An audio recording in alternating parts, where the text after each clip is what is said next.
የምለው የዝን ያክል እንደዚህ የምትጨናነቁላት ይቺ ሴት ማን ስለሆነች ነው ህግ ባለችባት አገር ላይ እንዴ? ምንድነው ብሩኬ ሃይሚ ቢኒ ምን የሚያጨናንቅ ነገር አለ? ከሳቷት ደግሞ አትከሰስም ምናምን ነገር ለምን አስፈለገ? የሰው ህይወት እያበላሸች እሷ የሰራችው ስራ ጥሩ ሆነና ነው እንዴት ይጀመር? ያም መጨነቅ ነው ማጋፈጥ ነው እንጂ ከህግ ፊት እንደዚህ አይነቱን እንዲሁ በጥፍ እያሉ ነበረ እንዲሁም ከህግ ፊት ማቅረብ። ሰላም ውዶቼ፣ ሰላማችሁ ብዝት ትርፍርፍ ይበልልኝ በያላችሁበት። ምናልባት ዛሬ የምናገረው ነገር ሊያበሳጫችሁ የሚችላል። እንግዲህ ይቅርታ አድርጉልኝ። እኔ በጣም ነው የተበሳጩትኝ፣ በጣም ነው እየተበሳጩ ያሉትኝ ማለት ነው። ለማንኛውም ሀሳብ አስተያየታችሁን ኮመንት ላይ አስቀምጡልኝ፣ ላይክ ሼር አድርጉት ውዶቼ። አንድ ነገር ማወቅ ያለባችሁ ነገር ምን እንደው ታውቃላችሁ? እዚህ ጋር አንድ ግለሰብ ከምድር ተነስቶ እናንተ ባልዋላችሁበት ባልተራችሁት ስራ ስማችሁን እያጠፋ ከሆነ ያንን ሰው ብትከሱትም ብትወቅሱትም መብታችሁ ነው። ምክንያቱም ብሩኬ ሳይደርስባት ነው እቺ ሴትዮ የደረሰችበት ሲጀመር ጀምሮ ማለት ነው። እና አሁን ቢኒ እንኳን መሮት ለምኗት ስንት ነገር ብሏት ቢኒ እንኳን ልጄ ናት እያለ ሲል የነበረ ሰው ትከሰስ ነው ያለው። ነገር ግን ደግሞ አንድ ያጠራጠረ ነገር አለ። ቢኒ እንዴት የልጁ እናት አፍ ሞልቶ ትከሰስ ሊል ቻለ? እዚህ ጋር ደግሞ ቆም ብዬ እንዳስብ አድርጎኛል። ምን አይነት ወሬ አውርተው ይሆን እነዚህ ሰዎች? ዛሬ ቢኒ አሳዛኝ ሆኖ ነው የመጣው። አሳዛኝ መስሎ ነው የመጣው። እኔ አሁን ምን አጠፋው ልጁ የኔ ነው ከማለት ውጭ እኔ ምን አጠፋው ምናምን ነገር ነው እያለ ያለው ማለት ነው። እና እንደነዚህ አይነት ሰዎችን አትመኗቸው። ከእሷ ጋር አብሮ እስካለ ድረስ ምን እናውቃለን እኛ? ምን እንደሚያወሩ ምን እንደሚያስቡ የምናውቀው ነገር አለ? የለም። እንዴት አፉን ሞልቶ ትከሰስ ሊል ይችላል? ቅማምዬ ግን የሌለ ስማርት ናት፣ ሁሌም ስማርት ናት በእርግጥ ማለት ነው። በጣም ብልህ እግዚአብሔርን እምላችሁ። አንድ ሰው ወደ ህግ ሲሄድ ህግ በአጭር ጊዜ የሚቋጭ አይደለም። ነገር ግን ደግሞ ስንከስ እዚህ ጋር ይቺ ሴት በስተጀርባ ምን እንዳላት ምንም የምናውቀው ነገር የለም በሰፊው አለች። ልክ ናት። ይቺ ሴት ምን እንደያዘች ምን አቅዳ እንደሆነ ማንም ሰው አያውቅም። ህግ ጋር መሄድን አይደለም ዝም ብሎ ማሰብና መመልከት ያለብን። እሷ ግን እዚህ ጋር ቢያንስ እጇ ላይ መረጃ አላት። ምንድን ነው መረጃ ካለን ልጅ አለ እዚህ ጋር ማለት ነው። ልጅ አለች። ይቺ ልጅ የክህደት ማስረጃ የውሸት መረጃዎችን ሰብስባ ምናምን ነገር ይሄ የብሩክን ስሙን ትታችሁት ህይወቱን እስከ መጨረሻው ድረስ ብትበጠብጠውስ? አሁን ላይ ተነስቶ ወደ ህግ ቦታ መሄዱን ብቻ አይደለም ማየት ከኋላ ምን ይመጣብኛል፣ ምን ያስከትልብኛል የሚለውን ነገር ደግሞ ማሰብ በጣም ጥሩ ነገር ነው። የቅማምዬን ሀሳብ ደግሞ በጣም ደግፌዋለሁኝ።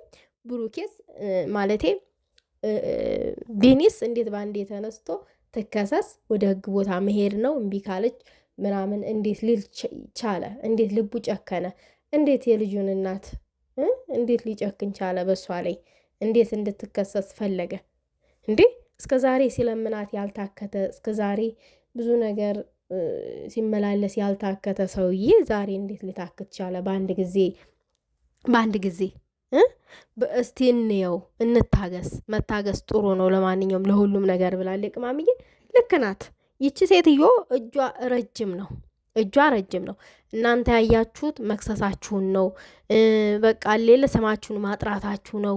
ልጁ የብሩኬ እንዳልሆነ ያንን ነገር ማረጋገጥ ምናምን ነው የፈለጋችሁት። ብሩኬም ፈልጎታል ይሄ መከሰስ የሚለውን ነገር መክሰሱ የሚለውን ነገር። ብሩኬ ደግሞ ልክ ነህ አንተ የምትከሳት እዚህ ጋ ዲኤን ምርመራ እንድታደርግልህ ነው። ያስከዳል ብትከሳትም ማለት ነው። አሁን ብሩኬ አሁን ቢከስ ያስከዳል። እንዴት በሉ ውዶቼ። ይቺ ሴት ልጁ የብሩኬ ነው ብላ መታለች አደለ? ብሩኬ ደግሞ ልጁ የኔ አይደለም እያለ ነው ያለው አሁን ላይ። እሷ ደግሞ አሁን ላይ ልጁ ይመርመር ስትባል እምቢ እያለች ነው ያለችው። ስለዚህ ይሄ በደንብ ድብን አድርጎ ያስከስሳል።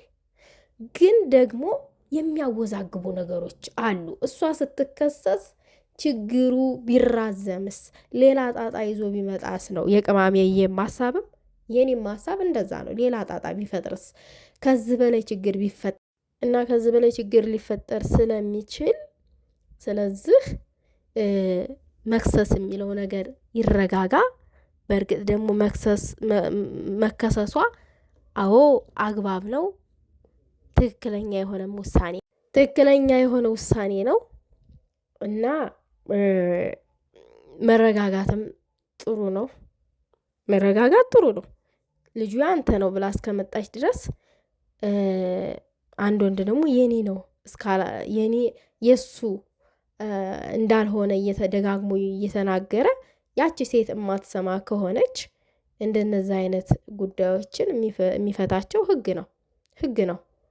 ነገር ግን ደግሞ ወደ ህግ ሲከድ እርግጠኛ በሆነ መንገድ አሌለ ልባችሁን አሳምናችሁት መሆን አለበት።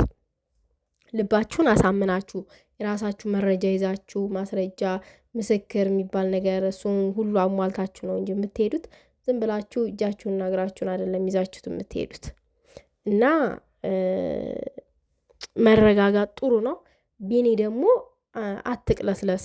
ለምን እንደው ታውቃለህ? እኛ እንድናምንክ እሱ ንጹህ ሰው ነው ሚስቴ ናት ምናምን የልጁ አባት እኔ ነኝ ምናምን ነገር ስትል ስለከረምክ ተውት ምናምን የምንል መስሎ ከሆነ በቀላል ቢኒ በጣም ተሳስተሃል። ምክንያቱም እንደዚህ በቀላል የሚተው ጉዳይ አይደለም። ነገሩ በቀላል የሚተው አይደለም። እንዴት ነው በቀላል የምንተው? እንዴት ነው ድንገት ተነስተ ክሰሷት የምትለው? አንተ የልጅህን እናት እንዴት ምን ብትበድልህ ታመንክበት እና ከወደድከው አፈቅርሻለሁ አይደለም የምትላት ሁሌ? እንዴት ነው የምታፈቅራትን ሴት ለህግ የምታጋፍጣት? እና ይሄ ማስመሰሉ ይቅር። እነዚህ ሁለት ልጆችን ብሩኬንና ሃይሚን የባሰ ችግር ውስጥ ለመክተት ነው እንጂ እውነት አንተ ለብሩኬንና ለሃይሚ ለማገዝ ፈልገህ አይደለም። አዎ እነሱን ችግር ውስጥ ለመክተት ነው። ሂድና ክሰሷት ብለህ ንገር ተብለህ ነው የመጣው።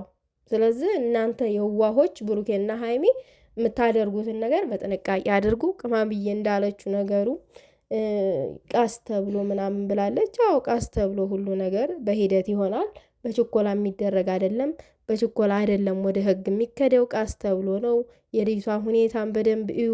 አሁን የመጣችሁት ወደ ቡታጅራ ገና 2 ቀን ያገኛችኋት ምናምን ነገር ቃስ ብላችሁ እዩዋት፣ አናግሯት፣ በቃ እድል ስጧት። በአንድ ጊዜ ይሄ በቶሎ የሚሆን ነገር የለም እና ሌላ ጦስ ውስጥ እንዳትገቡ ለክሱም ቢሆን ማለት ነው መረጋጋት አስፈላጊ ነው የምለው። ይሄ አዛኝ ቅቤ አንጓች የልጁ አባት ነኝ እያለ ሲያለቃቅስ የኖረ ወንድ ዛሬ ከምድር ተነስቶ ይችን ሴት ክሰሷት ሲል እውነቱን ነው ብዬ እኔ ብሩኬንና ሃይሚ አልገፋፋም። ነገሩን ዝም ብዬ ሳስበው ማለት ነው። እንዴት አስቦ እንዴት የልጁን እናት አሳልፎ ሊስጥ? አሁን ብሩኬ ሃይሚን የሆነ ነገር ቢፈጠር እንደው አፉን ሞልቶ ክሰሷት ይላል አይልም? የእውነት የሚወዳትን የሚያፈቅራትን ሴት አሳልፎ እንደዛ አይሰጥም ለህግ። እንደው ቢያንስ እሱ ነው ሊጋፈጥላት የሚችለው ማለት ነው። ቢኒ አሁን